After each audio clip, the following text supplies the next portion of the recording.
প্রদীপ আজকে একটু বেরোবে, ওর বাজার করার টাইম নেই। আর এখন নতুন সে ব্লিঙ্কিট এসছে, বাড়িতে আর কি সবজি মুদিখানা সব দিয়ে যাচ্ছে। আমি প্রদীপকে বললাম তাহলে একটু অর্ডার করে দাও, আমাকে তো রান্না বান্না করতে হবে, বাড়িতে বাবা আর কিয়ান আর আমি থাকবো 3 জনা, আর বাজারে যাওয়ার পক্ষে চাপ।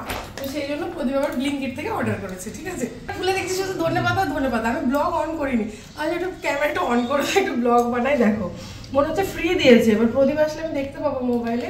মানে 100 ধন্যবাদ অর্ডার করেছিলাম, এবার 3টে প্যাকেট খুললাম। এই যে এই প্যাকেটগুলো খুলছি, এখন দেখছি শুধু ধন্যবাদ। এই প্যাকেটে ছিল দেখো 3 প্যাকেট ধন্যবাদ। ধন্যবাদ দিয়ে খুশি করে দিয়েছে কাস্টমারকে। তাহলে ধন্যবাদ ভর্তা হচ্ছে। হ্যাঁ মানে ধন্যবাদ। আমি প্রথম অর্ডার করলাম ব্লিঙ্কিট থেকে। আসলে বাড়ি থেকে বেরোলেই তো দোকান, সবজি মুদিখানা সবই, সেই জন্য করা হয় না কখনো। আজকেই করলাম, তো একদম ধন্যবাদাই ভরিয়ে দিয়েছে। দেখি পালং শাকটি দিয়েছে। প্যাকেট কিন্তু জবরদস্ত। হ্যাঁ প্যাকিং ভালো। পালং শাকেই অর্ডার করেছিলাম। ও বাবা, কলা, অনেকগুলো কলা অর্ডার করেছে। প্যাকেট ভালো করেছে। এটার মধ্যে আছে বিনস, সকালবেলায় সবজি বাজার একদম অন্য স্টাইলে। বিনস আছে অনেকগুলো। যাক, প্যাকেট শুদ্ধ রেখে দেওয়া যাবে আলাদা আলাদা করে। হ্যাঁ এখানে আছে বিট। প্রদীপ আবার একটু দেখার জন্য অর্ডার করেছিলাম ছোট আলু, যে কেমন আলু আসে দেখিয়ে। দেখো আলুর দম খাওয়ার আলু, আলুর দম খাওয়ার ছোট ছোট আলু। আলু কিনছি, ভাবো কত শখ আমাদের। আমলকি, আমলা,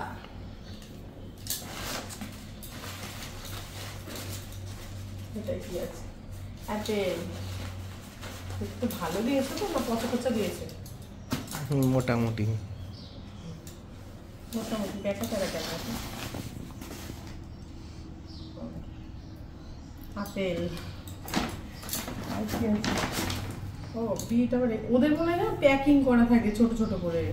এবার যতটা অর্ডার করা হয় ওরা আরো 2-3টে প্যাকেট নিয়ে চলে আসে। এই যে এতগুলো বিট ওজন হিসাবে মনে আলাদা করে রাখে। হ্যাঁ হ্যাঁ, এতগুলো বিট হয়তো 2টো কাট করেছে, ওই জন্য 2টো আলাদা আলাদা দিয়েছে। হ্যাঁ এই যে মিষ্টি আলু। এই প্যাকেজিংই তো মনে হচ্ছে 100 টাকার প্যাকেজিং শুধু। প্যাকেটটা কিন্তু ভালো করে। আর এই দেখো আমার বড় আলু অর্ডার করেছে বলি দেখার জন্য কেমন আছে। হয়ে গেল। এই কটা কত? 400। কত বিল কত দিয়ে আনলে? 435 টাকা। 435 টাকার বাজার। যাই হোক, আমার তো আজকে দিনটা চলবে। ধনেপাতা ভর্তা করলে তাও লস। হ্যাঁ তাও লস হয়ে গেছে। কেন? মিনিমাম 100 টাকা বেশি কম লাগতো বাজার থেকে আনলে। না দাম আছে কিন্তু জিনিসের, এমনি দাম তো হিসাবে কিন্তু বেশি দেখাচ্ছে না। আমরা তো বাজারে গিয়ে এই কটা মাল এখন বলতে পারবো না যে এই মালের দাম কত। না ওদেরও তো কিছু লাভ রাখতে হবে না, ডেলিভারি চার্জ আছে। হ্যাঁ বেরোবে। প্রদীপ হচ্ছে স্নান করে পুজো দিতে গেছে, মানিক রেডি হয়ে বসে রয়েছে। ওরা এক্ষুনি বেরোবে, পুজোটা দিয়ে বেরোবে। একটুখানি চা যদি খাই তো খাবে, চা খেয়ে বেরোবে, কফি খেয়ে বেরোবে। চলে আসবে ওরা দুপুরের মধ্যে। তবু এবার সকালে তো আমাকে রান্না বান্না করতে হবে। কিয়ান চলে গেছে স্কুলে। বলে দাও পেট প্রমোশন নয় কিন্তু। আর পেট প্রমোশন ফেসবুক খুললেই চোখের সামনে চলে আসছে। আমি তো প্রমোশন করি না, প্রচুর প্রমোশন আসে, কিন্তু সত্যি কথা বলতে আমি এত ভিডিওর পেছনে সময় দেওয়াটা আমার খুব চাপ হয়ে যায়। কি করছি, কি খাচ্ছি, কি রান্না করছি, এক হাতে ক্যামেরা আর এক হাতে খুন্তি নাড়ছি, ওইটুকুই যেটুকু ভিডিও করতে পারি এডিট করে দিয়ে দিই। তাছাড়া আমার মানে সত্যি সম্ভব হয় না। অনেকে আমাকে কমেন্ট করে যে দিদিভাই শর্ট ভিডিও দাও। ফেসবুকে প্রচুর এখন শর্ট ভিডিওটা একদম ট্রেন্ডিংয়ে চলছে, ভালো ভিউজ যায়। আমি 1-2টো দিয়েছি, দেখেছি 2 মিলিয়নের কাছে ভিউজ চলে গেছে, কিন্তু সম্ভব নয়। দিনে 10-12টা করে ভিডিও, এখন এটা করছি তখন এটা করছি, সেটাকে পোস্ট করাটা বেশি ঝামেলা, ভিডিও করাটা আমার কাছে বেশি ঝামেলা না। কারণ কিছু একটা করছি, ক্যামেরা অন করলেই হয়ে যায়। তো সেই সময়টা দেওয়া যায় না, কারণ ছেলে ছোট, ওর পড়াশোনা, ওর সব দিকে খেয়াল রাখতে হয়, পুরো বাড়িটা সামলাতে হয়। তো সেই জন্য হয় না। এবার ওই প্রমোশন, প্রচুর প্রমোশন আমি, আর এমনিতে তো আমি প্রমোশনগুলো তো করি না, কোনো ওই উল্টোপাল্টা যে প্রমোশন, কত বেটিং অ্যাপের যে ব্র্যান্ডগুলো আসে প্রমোশন করানোর জন্য একদম স্ট্রিক্টলি বারণ আছে যে না আমাকে ওরকম প্রমোশন দেবেন না, আমি করি না। তো ওই জন্য একদম শুরুতে একটা করেছিলাম, কিন্তু তারপরে কোথাও গিয়ে আমার মনে হয়েছে না এটা করা উচিত না। বিভিন্ন শাড়ির দোকানের প্রমোশন আসে শান্তিপুর টান্তিপুর থেকে, যাওয়া হয় না, কারণ যেতে গেলে ছেলে নিয়ে যেতে হবে প্রমোশনে শ্যুট করতে, সেটা হয় না। কত ডেট নিয়েছি, হ্যাঁ সব কিছু টাকা পয়সা হয়ে গেছে যে হ্যাঁ আমাকে এত দেবে, আমি যাবো অনেক দোকানে, দিয়ে তারপরে লাস্ট টাইম ক্যান্সেল করেছি যে না আমার হচ্ছে না, আমি সময় দিতে পারছি না। এরকমই হয়, কিছু করার নেই। তো যাই হোক, এইটা সকালবেলা আজকে একটু অন্য আর ঘন্টা বাজাচ্ছে, বুঝা দিচ্ছে শুনতে হবে কিনা জানি না। তো সকালবেলা একটু অন্য টাইপের সবজি বাজার করলাম, ভাবলাম চলো তাহলে এখান থেকে ব্লগটা স্টার্ট করি। দেখতে থাকো আজকের ব্লগ, আশা করি ভালো লাগবে। রেডি আমার জুসের জন্য কাটা দেখো সবজি। এর মধ্যে দিয়েছি এই যে আমলকি, বিট, ওই যে 2 রকমের ধনেপাতা আর পালং পাতা, আর দিয়েছি একটুখানি আদা কুচি আর একটা আপেল। এটাকে ভালো করে ধুয়ে মিক্সিতে দিয়ে পেস্ট করলেই, একটু ছেঁকে নেবো ছাঁকনিতে, ব্যাস জুস রেডি সকালবেলার একটা হেলদি।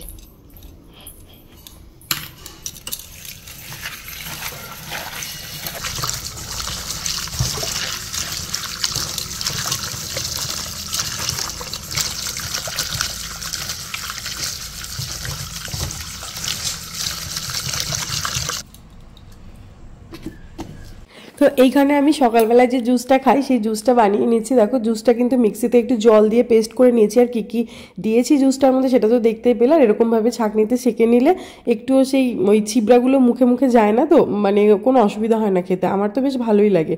আর সকালবেলা জুসটা রেডি করাটা কিন্তু খুব ঝামেলা, খেলে যতটা না উপকার আমার মনে হয় ঝামেলাটা অনেক বেশি। তবুও খেতে হয়, মাঝে মধ্যে করি। আর একটুখানি ছেলেকে সকালবেলা চাউমিন করে দিয়েছিলাম স্কুলের টিফিনে, সেটাই আরেকটু রয়েছে, সেটা আমি মানে দেখছিলাম যে কতটা পরিমাণে আছে, তো ওইটুকু আমি কমলাকে দিয়ে দেবো, আমি আর খাবো না। আর মানিক বললো একটু ব্ল্যাক কফি খাবে, বললাম যে একটুখানি জুস খাও, একটু হাফ কাপ খেয়ে টেস্ট করে দেখো, বলে না আমি ওসব খাই না, আমি একটু ব্ল্যাক কফি করে দাও, মাথাটা ছাড়বে, যাবো এত দূর।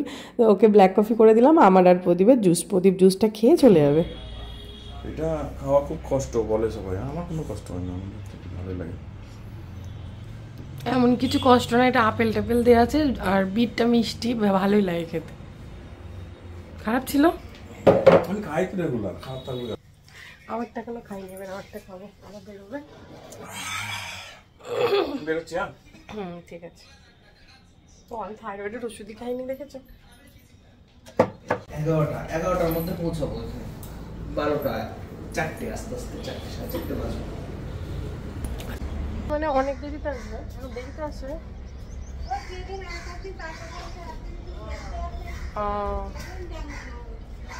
সকালবেলায় চান দান সব কিছু কমপ্লিট, সব মোটামুটি কাজও কমপ্লিট। কমলা ঢুকলো, এবারে কমলা বাকি কাজগুলো সব করবে, আমি রান্না করবো।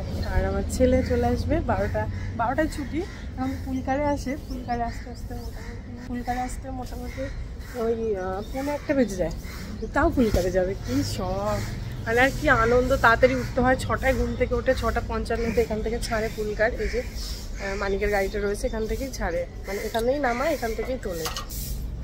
থাইরয়েডের ওষুধটা খাই, খেয়ে জুসটা খাই, তারপরে একটুখানি ফোন ঘাটি, তারপরে রান্না করি। গল্প করতে করতে রান্না করছি, রান্না অর্ধেক হয়ে গেছে আমার, তারপরে মনে পড়েছে আমি তো সকালে একটু ব্লগ শুরু করেছিলাম, চলো ব্লগ তো কন্টিনিউ করিনি। এই যে দেখো ওইখানে বসে সবজি কাটছিল আর আমি এখানে করছিলাম, দিয়ে যে রসুন লঙ্কা ধনেপাতা, অনেকগুলো ধনেপাতা পেয়েছি আমি আজকে, খুশি মনে বাটা করছি আর কি, আমার খুব ভালো লাগে ধনেপাতা বাটা। রেডি হয়ে গেছে, এটা শুধু আমি মিক্সিতে ঘুরিয়ে নেবো তাহলেই হবে। আর আবার কড়াই দিয়ে দিয়েছি তেল। আমার এখন মনে পড়লো যে আমি তো ব্লগ বানাচ্ছিলাম, দিয়ে করবো একটুখানি বিন ভাজা। আমরা যখন এই যে এইবারে দার্জিলিং গেলাম, ইয়েতে গিয়ে খেয়েছিলাম, কোথায় জানো, মিরিক, হ্যাঁ মিরিকে খেয়েছিলাম, আমার এত ভালো লেগেছিল বিন ভাজাটা ওই হোটেলে। তারপর থেকে বাড়ি এসে থেকে ভাবি বিন ভাজা করবো, আর করা হয় না। মানে শুধু বিন আলাদা করে ভাজা হয় না সেরকম, বরবটি ভাজা করা হয় বা আলু বিন করা হয়, তারপরে হচ্ছে গাজর টাজর দিয়ে করা হয়, কিন্তু শুধু বিন ভাজাটা এত ভালো লাগে। আমি ওখানে গিয়ে খেয়ে মানে খুবই ভালো লেগেছিল। তারপরে ভেবেছিলাম বাড়ি এসে করবো, সেই এত দিনে আমার মনে পড়লো যে চলো আজকে একটু বিন ভাজা করি। কালো জিরে ফোড়ন দিয়ে দিলাম, একটু হলুদ দেবো, একটু নুন দেবো, আর এদিকে দেখো ভাতও হয়ে গেছে। আর এখানে হচ্ছে ওই যে ছোটো আলুগুলো, এগুলো ছাড়িয়ে দিল কমলা, এটা দিয়ে এই যে মাছের ঝোল করব। এখানে আছে একটুখানি রুই মাছ, রুই না কাতলা জানি না, মানে একটুখানি আলুর ঝোল আগে তুলে রাখবো, তারপরে মাছ ভেজে আর কি মাছটা মিক্সড করবো, মানে খানিকটা আলুর ঝোল মাছ দিয়ে হবে, খানিকটা এমনি হবে। হ্যাঁ হ্যাঁ ঠিক আছে, গেটটা টেনে দিয়ে যাও কমলা। হয়ে গেছে, এদিকে এই বিনটা হচ্ছে, আর এখানে বসিয়ে দিলাম আলুটা একটু নুন দিয়ে সেদ্ধ করতে। আলুটা একটু সেদ্ধ করে রান্না করলে ভালো লাগে খেতে।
বিনসটা কিন্তু ঢেকে ঢেকে ভাজতে হবে, তবে ভালো লাগবে খেতে। ওই একদম গ্যাসের ফ্লেম বাড়িয়ে দিয়ে পুরো ছাকা তেলে ভাজলে টেস্টি হয় না। আমি যেটা আর কি করে দেখলাম, ঢেকে ঢেকে ভেজেছি, বেশ সুন্দর নরম হয়েছে, আবার টেস্টিও হয়েছে, হালকা ভাজা ভাজা হয়েছে, ওপর থেকে ধনেপাতা ছড়িয়ে দিয়েছি, বেশ ভালো লাগছিল খেতে।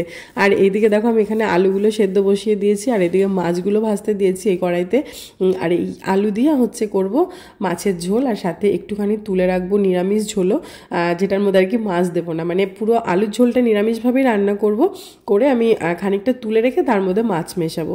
আর ওই যে টমেটোগুলো ধুয়ে রেখেছি, দেখো প্রায় আলুর সমান সমান টমেটো। আমি যে ঝোলটা করব আজকে এই ছোটো আলু দিয়ে, এটাই মানে আলুর সমপরিমাণ টমেটো দিলে ভালো লাগে, আলু টমেটোর ঝোল আর কি। আর এখানে আমি মশলা যেটা ইউজ করবো, পেঁয়াজ রসুন দেবো না ঝোলটায়, আদা, একটুখানি গোটা জিরে দিলাম, আর এই যে গুঁড়ো মশলাটা দিলাম এটা আমার বাড়িতে বানানো মশলা, এর মধ্যে ভাজা জিরে, ভাজা ধনে, গোটা গরম মশলা, তেজপাতা সব কিছু আছে। তো এগুলো আলাদা আলাদা আবার দেবো, ওই জন্য গুঁড়োটা ছিল, গুঁড়োটাই দিয়ে একটুখানি আরেকটু ভালো করে দেখো পেস্ট করে নিলাম। আর নুন হলুদ দিয়ে আলুটা হালকা ভাজা ভাজা করে মশলাটা দিয়ে দিলাম। এই যে মানে ধনে জিরে, তারপরে গোটা গরম মশলা, তেজপাতার একটা ফ্লেভার আছে না, এই ফ্লেভারেই এই আলুর ঝোলটা কিন্তু খুব ভালো লাগে। আর সুন্দরভাবে দেখো কষে গেছে। এবার এর মধ্যে এই যে কেটে রাখা টমেটোগুলো দিয়ে দেবো, আর কাঁচা লঙ্কাগুলো গোটা গোটাই দিয়ে দিলাম, যেহেতু এই একই তরকারি আমার ছেলেও খায়, সেই জন্য এখন আমি লঙ্কা খুব কমই বেটে বা কেটে কুটে দিই, এরকম গোটা লঙ্কাই দিয়ে রাখি। আমরা মানে যারা ঝাল খায় তারা একটু মানে ডলে নিই, এইভাবেই রান্না করি, আলাদা করে ছেলের জন্য করি না, ওরও সব রকম অভ্যাসই থাক, মানে নালে কোথাও বাইরে গেলে না বাচ্চাদের নিয়ে খুব অসুবিধা হয় একদম ঝাল ছাড়া যদি খায়। এরকম গোটা গোটা লঙ্কা দিই, হালকা একটা ঝাল ঝাল ভাব থাকে তরকারির মধ্যে, কিন্তু আবার খুব ঝালও হয় না, ওর একটা ঝাল খাওয়ার অভ্যাস থেকে যায়। ওই জন্য আমার ছেলেকে আমি বাইরে কোথাও যে ঘুরতে নিয়ে যাই বা কোথাও নেমন্তন্নতে নিয়ে যাই, খাওয়া দাওয়া নিয়ে কোনো সমস্যা হয় না, ও একদমই অভ্যস্ত হয়ে গেছে আমাদের মতন খাবার খেতে, কোনো অসুবিধা হয় না ওকে নিয়ে। দেখো আমার ঝোলটা কিন্তু মোটামুটি একদম রেডি হয়ে গেছে, এই অবস্থায় নামিয়ে দিলেও হয়, কিন্তু ওই যে একটুখানি কচি কচি পালং শাক আনা হয়েছে আমার মাথায় রয়েছে, এটা আমার ছেলেকে খাওয়াতে হবে। আমরা তো সকালবেলা না একটু জুস করে খেয়ে নিলাম, ছেলে তো খাবে, এই জন্য ওই একটুখানি কচি কচি পালং শাক দেখো ঝুরি করে কেটে নিয়ে একদম ঝোলটা যখন রেডি হয়ে গেছে, তারপরে ধনেপাতা আর পালং শাকটা ছড়িয়ে দিলাম। খুব বেশি ফোটাবো না, 2-3 মিনিট এবার ফোটাবো ঝোলটাকে। আর এর মধ্যে আবার একটু এই যে গুঁড়ো মশলাটা পেস্টের সময় দিয়েছিলাম, সেই মশলাটা উপর থেকে ছড়িয়ে দেবো, বেশ সুন্দর একটা গন্ধ বেরোবে। আর এই পালং শাকটা দেওয়ার জন্য না এই আলু টমেটোর ঝোলটা আরেকটু অন্যরকমের টেস্ট হয়, ভালো লাগে খেতে। যারা একটু শাক পাতা খেতে ভালোবাসে, পাতলা ঝোল এরকম টাইপের রান্না খেতে ভালোবাসে না, তাদের খুব ভালো লাগবে। আর যারা খুব স্পাইসি একদম তেল তেল লাল লাল ঝোল খেতে পছন্দ করে, তাদের ভালো নাও লাগতে পারে, কিন্তু আমাদের মানে এই রান্নাগুলো খুব ভালো লাগে, আমাদের বাড়িতে সবাই পছন্দ করে, আমি নিজেও খুব পছন্দ করি। যে খানিকটা ঝোল আমি তুলে রাখলাম, দিয়ে এইবারে ভেজে রাখা মাছগুলো দিয়ে গ্যাসের ফ্লেমটা একদম জিরো করে আবার 2-3 মিনিট ফুটিয়ে নেবো, তাহলে মাছটাও সেদ্ধ হয়ে যাবে। আর এই দেখো মানে ঝোলটা বেশ সুন্দর হয়ে গেল, মাছের ঝোল। এটা হচ্ছে বাবা আর ছেলের জন্য করা হলো, আর আমি আর প্রদীপ ওই ঝোলটা খাবো। তো একদম রেডি হয়ে গেছে দেখো, ছোটো ছোটো আলু দিয়ে আলু টমেটো আর একটুখানি উপর থেকে পালং শাক ছড়িয়ে মাছের ঝোল। আর এইবারে হচ্ছে কিয়ান আসার টাইম হয়ে গেছে, ওই দেখো লোকেশান দিয়ে দেয় যখন ওরা স্কুল থেকে বেরোয় তখনই, তো একদম বাড়ির কাছে লোকেশানটা দেখাচ্ছে, তো আমি ওই জন্য তাড়াতাড়ি করে দৌড়ে যাচ্ছি রাস্তায়, ও এক্ষুনি নামবে আর কি। মানে আমার তো একদম গেটের সামনেই ও নামে, বারান্দা থেকে চেঁচিয়ে বললেও হয় যে চলে আয়, কিন্তু তবুও যাই, যতই হোক ছোট ছেলে। আর পুলকারে সেরকমভাবে তো মানে দেওয়ার অভ্যেস ছিল না, এই তো জাস্ট 10-12 দিন ধরে যাচ্ছে, ও ভীষণ খুশি পুলকারে গিয়ে, তো আমরাও খুশি, বাচ্চা যেভাবে খুশি থাকে। আর এই দেখো প্যান্ট জামাটা কি করে নিয়ে এসছে, প্রত্যেক দিনের কাজ, মানে প্রত্যেক দিনের জামা কাপড় প্রত্যেক দিন তো কাচতেই হয় সব বাচ্চারই, মানে আমার ছেলে না, তারপরে ঘামের গন্ধ টন্ধ থাকে, ওই আজকে যেটা পরে গেল সেটা আর কালকে মানে পরিয়ে পাঠানো, মানে আমার একদমই মানে ঠিক পছন্দ হয় না। আমি নিজেও বা আমরা যে কেউ আর কি, আমাদের বাড়ির এটা একটা নিয়ম, আমরা একবার যে জামা কাপড়টা পরে বেরোবো সেটা যতক্ষণ গায়ে থাকলো, তারপরে বাড়ি এসে সেটাকে চেঞ্জ করে নেবো, না কেচে আর সেটা পরবো না। সব কিছু কমপ্লিট। তুমি এখন কি খাচ্ছ বলো? আমরা মা বেটা কি খাচ্ছিলাম বলো তো? গুড় খাচ্ছি, ভাত খাবো। হ্যাঁ, তুমি পিৎজা অর্ডার করবে। পিৎজা? রাত্রে কেউ পিৎজা খায় প্রতিদিন? মানে গতকাল রাতে একটা পিৎজা অর্ডার করে দিয়েছিল, রাতে কালকে পিৎজা খেয়েছে, সেটাই আবার বায়না ধরেছে পাপাকে বলবো তুমি রাতে পিৎজা অর্ডার করে দেবে, কিন্তু রোজ রোজ কেউ পিৎজা খায় না। আরে দেখো যে আমার বোতাম লাগায় না, সব স্টাইল শিখেছে। কোথা থেকে শিখেছো এগুলো? তোমার দাদা নিয়ে এসেছে একটা? মামা এসছে একটু একটা কাজে, আর দেখো খেয়ে দে হাত ধুতে গেল। আয়, আর জল ঘাটবি না কিন্তু। জল ঘাটছো কেন? তো দাও, জামার বোতামটা লাগিয়ে দিই, দাও। এত ঠান্ডা? হ্যাঁ, বেশি। গুড়টা কেমন টেস্টি ছিল আগে বলো। দারুণ। এক পিস। কি এক পিস? এক পিস গুড় দাও। খেলে তো, আর না নেই রান্নাঘরে। রান্নাঘরে তুমি কোথায় পাবে গুড়? না নেই তো। একটা গুড় খেয়ে মামা আবার গুড় আনতে যাচ্ছে, গুড় খুঁজতে যাচ্ছে রান্নাঘরে, বলে এক পিস দাও, এক পিস। হ্যাঁ, গুড়টা দারুণ না খেতে, হেভি টেস্টি। হ্যাঁ দেখাচ্ছি তোমাকে। এখন ওকে ঘুম পাড়াবো, বাবা আসেনি এখনো, বাবা আসলে বাবাকে খেতে দেবো। বাবা ঢুকবে এখনই, মাছ ধরছে।